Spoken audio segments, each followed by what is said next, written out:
जय गुरुदेव। परम पूज्य स्वामी जी महाराज ने अपने समय की ये घटना सुनाते हुए बतलाया कि सोकर के सत्संग कभी न सुनना। मैं एक दिन सत्संग सुन रहा था स्वामी जी महाराज का, तो एक दफे ऐसा हुआ कि बहुत दूर से सफ़र करते हुए मैं इधर कानपुर से आया और बिल्कुल सत्संग के ठीक टाइम पर पहुंचा।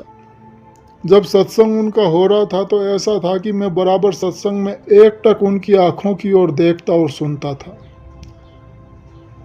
तो एकाएक अकस्मात शरीर में आलस आ गया और कुछ नींद का झोंका आ गया। नींद आ गई और नींद में एक खास चीज़ निकल गई। क्योंकि नींद का झोंका आया, क्योंकि थका हुआ था, तो मैं उठ करके गया और मैंने मारे 4-5 तमाचे इधर और इधर और कहा कि बताओ, इतनी अच्छी बात निकल गई और तू सो गया।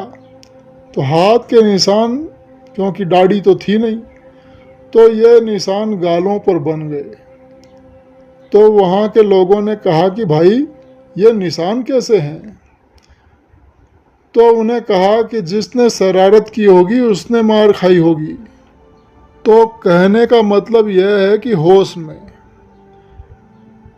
हमारे स्वामी जी महाराज कहते थे कि हमेशा सत्संग, आंख बंद करके कभी नहीं। और जब वह महापुरुष बैठे हों तो आंख बंद करने की ज़रूरत क्या है? अरे वह चाहे आंख बंद कर लें, मगर आप क्यों, आपको तो आंख खोल कर उनकी तरफ देखते रहना चाहिए। जरा भी पलक से पलक नहीं मारना।